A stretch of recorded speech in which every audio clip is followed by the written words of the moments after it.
You're listening to Nothing Important. Please enjoy the show. That's great. That works.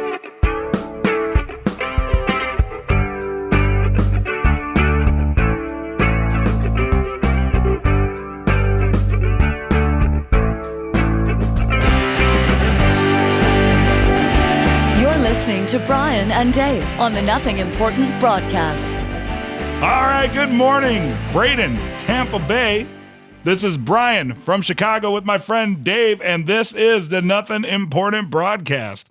Dave, how you feeling today, buddy? Hello, Florida. You know what's awesome is Dave and I, we have a couple of successful podcasts for you out there. It's the Nothing Important podcast where we talk to celebrities, musicians, other podcasters, and just people of note, right? People that are more successful than we ever planned to be. Exactly. And we've been doing that for over a year, and a bunch of great people and comedians and people you know. So make sure to check us out on www.nothingimportantpodcast.com. And also, we have It's Saul Goodman, which is our podcast about Better Call Saul, right, Dave? It's our fan podcast, yes. It's our, yeah, absolutely. A lot of people listen to that one. And you can check that out at itssaulgoodman.com.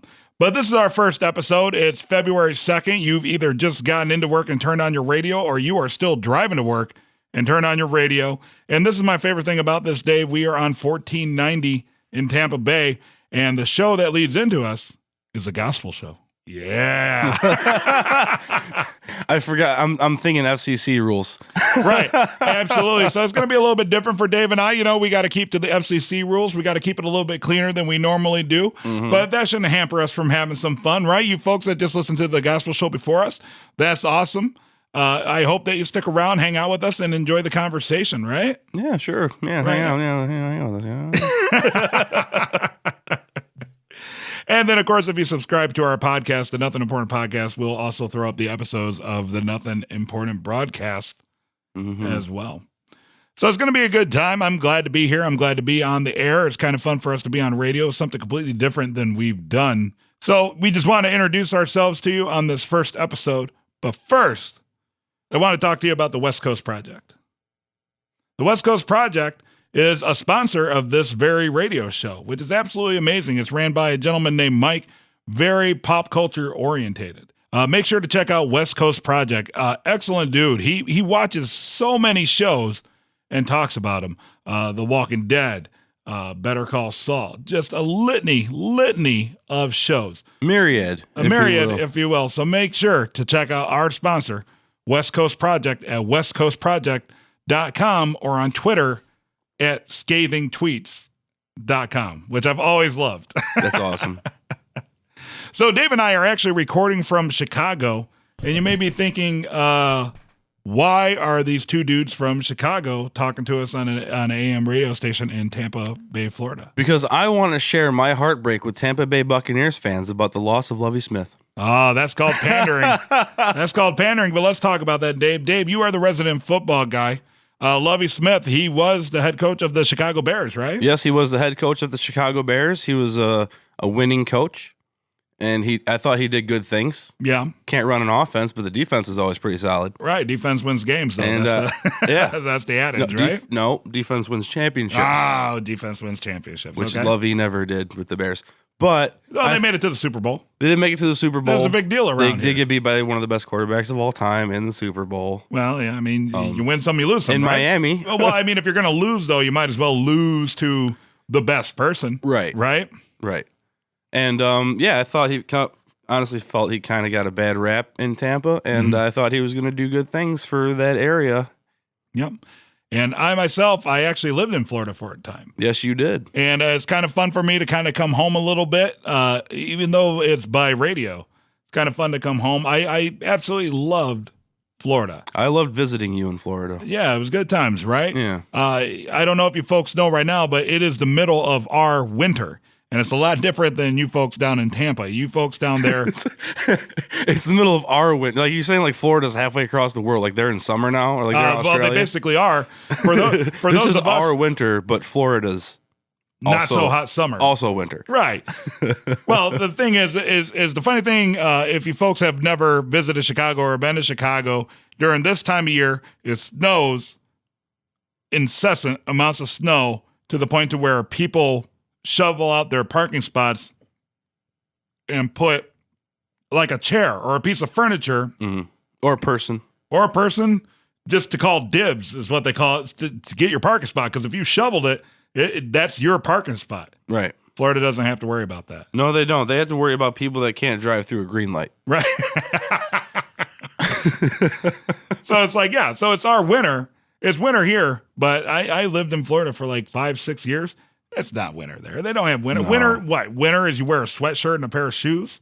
I lived down there for years, and I own one pair of shoes, but multiple pair of flip-flops.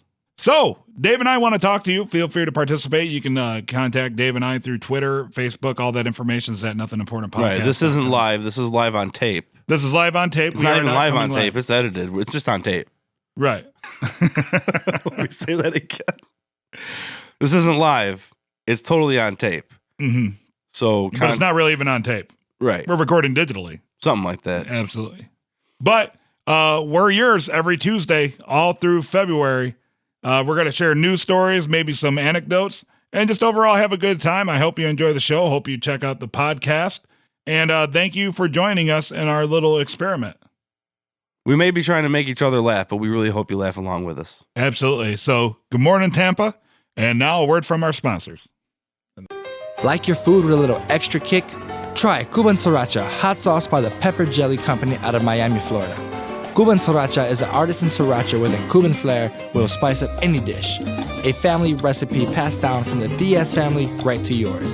You can taste the tradition and the heat.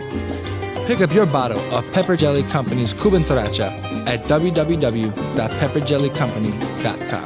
That's www.pepperjellycompany.com.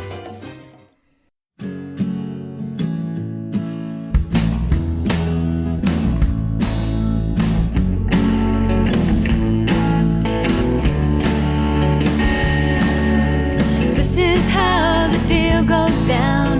This is how they sell you out. Ties to bind your hands to mine dust. Long before we kept the score, all of them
This episode's mid-show music break is Allison Flood with The Ties That Bind. This is coming off her EP Blackbird, which was actually recorded at our home studio of Third City Sound in Joliet, Illinois. For more music and show dates, check out www.allisonfloodmusic.com. You're listening to Nothing Important. Dave, I know you're going to appreciate this news story, my friend. I really hope I do. Right? A lot of turmoil in the world. Yeah, there's some things to ruin. Right? There's some doings that transpiring. Absolutely. And everybody, especially nowadays, like with all the thoughts of terrorism, just like ever present, right? Lots going on with France and then those knuckleheads in California. All inspired by ISIS. ISIS is the new Al Qaeda. ISIS is, I thought ISIS stemmed off from Al Qaeda. Yeah, well, that's what I'm saying. They're the they're the new Al Qaeda, right? Well, now we're friends with Al Qaeda to battle ISIS. I cannot keep it all. I watched a 5-minute video and I was more confused when I was over than when I started. ISIS, ISIL. I have no idea. This is like a Big Lebowski situation. Like, there's just there's so many ins, so many outs, and what have yous. Exactly. Hey, man, there's a beverage here. One of the things that makes them very dangerous, though, is they're so media savvy. Yes, they are. Very media savvy. So, from News Corp Australia, Islamic State hijacks Justin Bieber's hashtag to try and spread graphic video about the terror group. Oh, my God. How genius is that? That's pretty genius. Absolutely. The hijacking of Justin Bieber's hashtag on January 22nd, the video titled Message to the Islamic World, was also carrying the hashtags of ISIS and ISIL.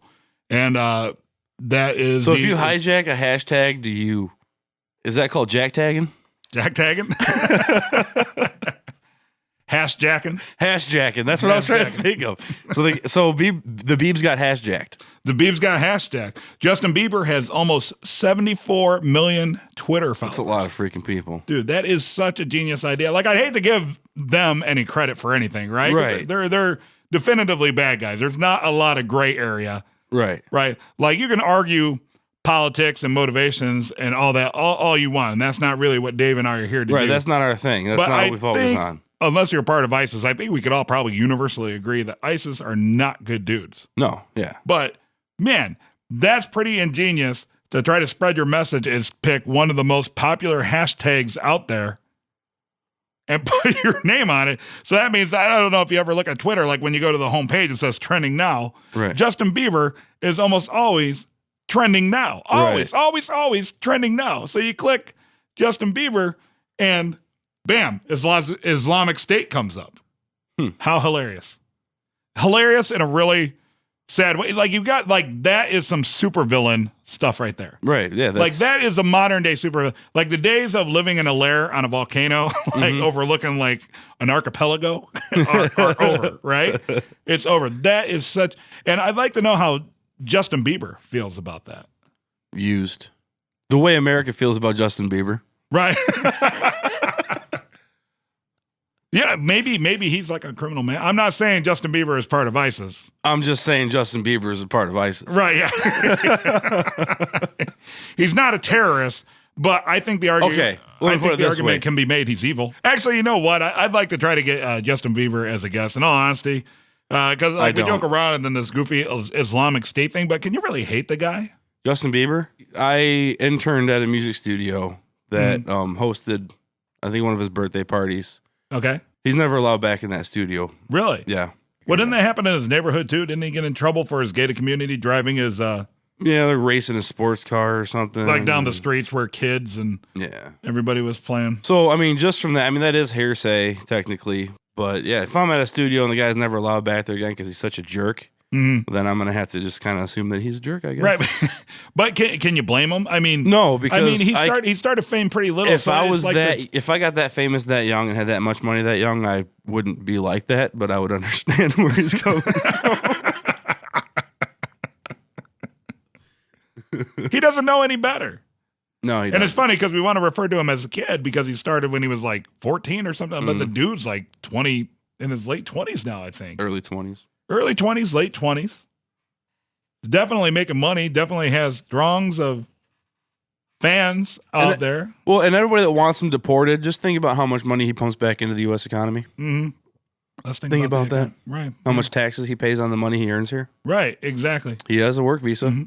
He is paying for your crossing guards. Right. Right. He's paying for your public parks. He's paying for the logistical network that allows you to hear his music in the first place. Indeed. Yes. Indeed. Well, you know what? Maybe Justin Bieber isn't that bad of a guy after all. Hey, coffee drinkers. Why are you standing in line paying way too much for fast food coffee? Get yourself some real coffee from Tugboat Coffee. Tugboat Coffee is real, direct trade, specialty coffee roasted by master roaster and founder Eric Barkley. I know he does it. I've seen him myself. No more paying $20 for a shot of espresso and a bunch of sugar milk. Get real artisan coffee at www.tugboatcoffee.com. That's www.tugboatcoffee.com.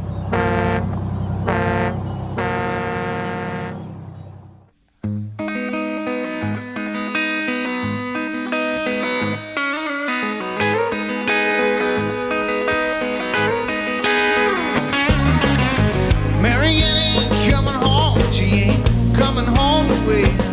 She got a brilliant life, hit her, got it all planned out her way.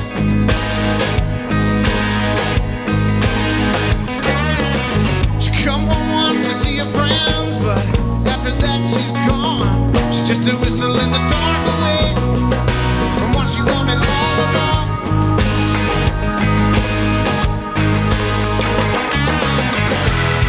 Marianne, I wish she had gone away. She's back to things to live. Marianne, there is so much left that follows you into the cold coast. Oh, Marianne.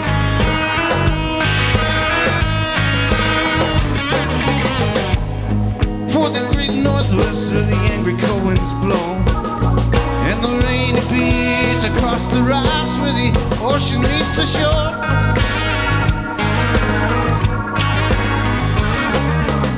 She can run away from mama's choices, she can run away from dad, and the dreams she has up in her head are better than the life she's had.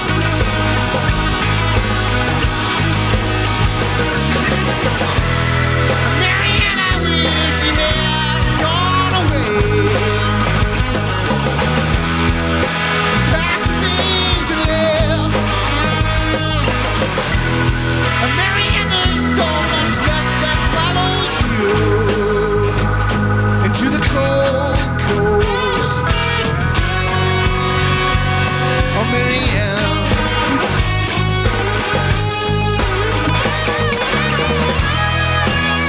Don't let your heart be bothered or concerned about a plan that wasn't yours. Don't let your heart be bothered. Ain't a man with good arms waiting for yours. Don't let your heart be bothered anymore.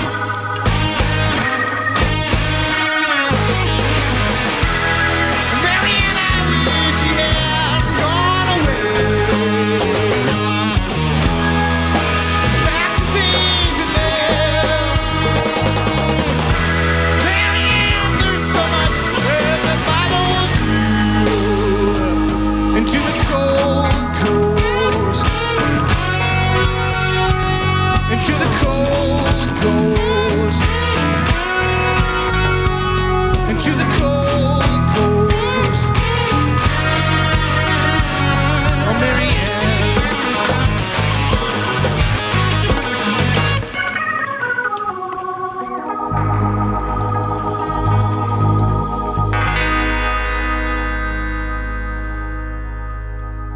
This episode's mid-show music break is the song Marianne by Matt Biskey and the Island City. For more information, music, and show dates, hit up www.mattbiskey.com.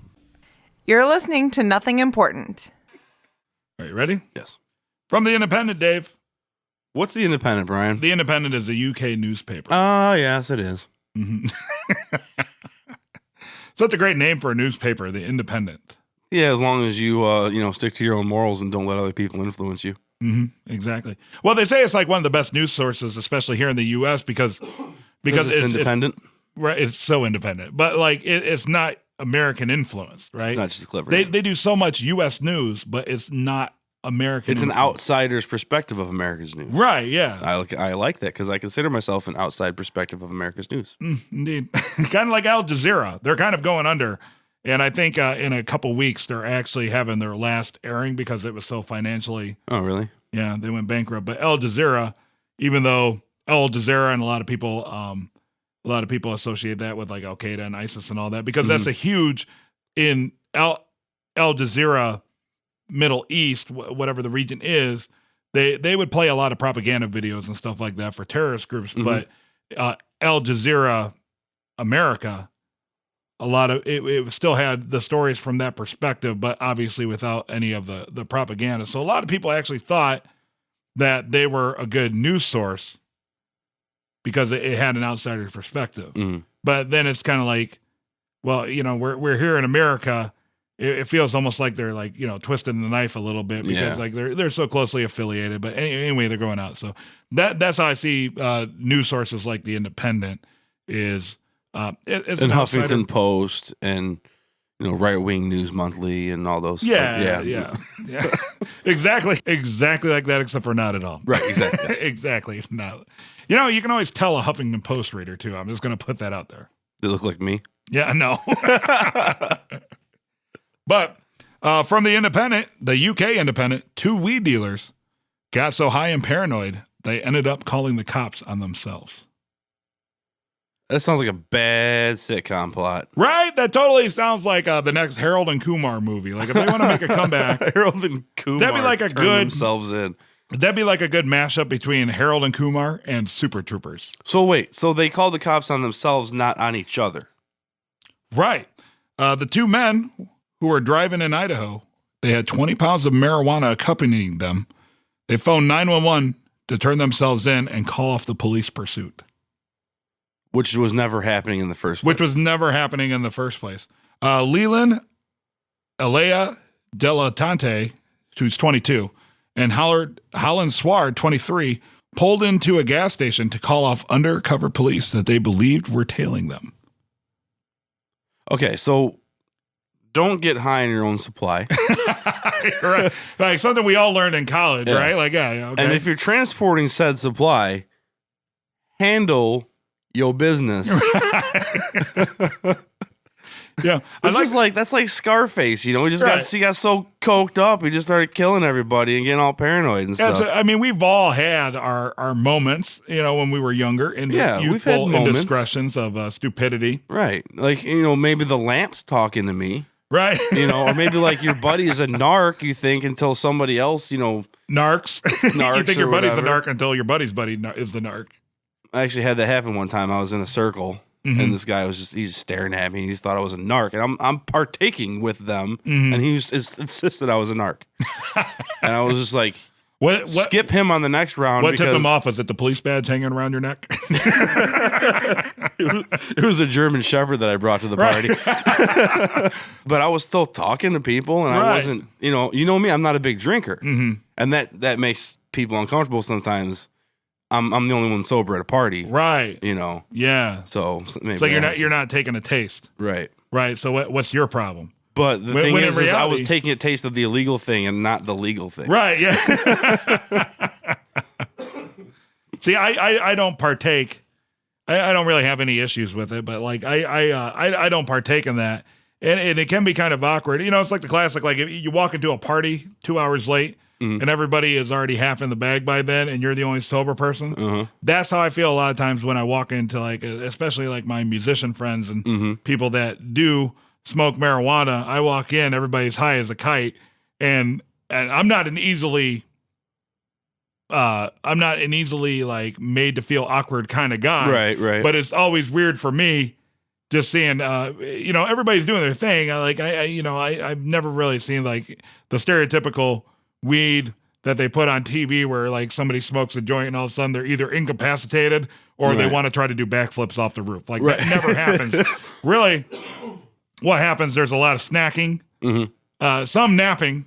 Some really, really intense conversations. But not the drunk conversations. Right, yeah. The deep spiritual conversations. Yeah. It's more aloof, more whimsical, Right. if you Yes. will. And I could be the first to admit that, right? Yeah. But because I'm not on that level, it's so weird. It's weird being on a different wavelength. Right, absolutely. You know, It's and you energies, man. you try to blend in the best you can. Right. But it's still awkward. Right. Right. So the officers found 20 pounds of marijuana inside a dog cage placed outside the car. So I guess my question, the couple of things I What happened to the dog? Well, yeah, apparently there was none. But why would you put in a dog cage outside the car? Like, maybe that's what tipped them off. They were Wait, so they were like, did they take it and like wait for the cops? So they put it outside the car until the cops got there?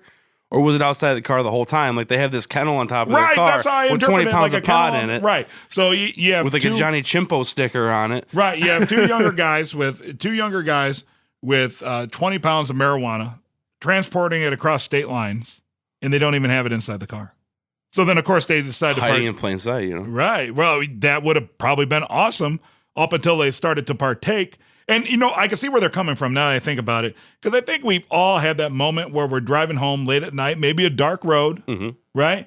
And for some reason, there's only one other car on the road. And then just coincidentally, they just happen to keep making the same turns you do. Right, yeah. Right? You go to turn right, they follow you. You go to turn left, they follow you. And now you kind of notice it a little bit like, oh, they must be headed the same direction. You take another right, they follow you. And then it becomes a point where, like, in your head, you start thinking, like, okay, now I'm just going to make a random turn, Right. just to see if they follow me. And we all have like that moment where, well, haha, I'm going to turn into this church parking lot. Yeah. And then they drive by, and you're like, whew. Yeah. Like, okay, for a minute there. Oh, got a little- man. That was just GMC Acadia. right, yeah. But if you're already doing illegal activities, and plus you're under the influence, I could totally see where somebody would think like, why's that guy following me? See, And apparently it was multiple cars. So how I'm reading this is they think it's like a whole trail of undercovers right, following yeah, them. like they think that's Probably were they going down one street, like just straight down the highway, and think somebody's following them? right. Or Yeah. are they making a bunch of turns? And Well, it says somebody's in the following? article they were heading down the highway and crossing state lines.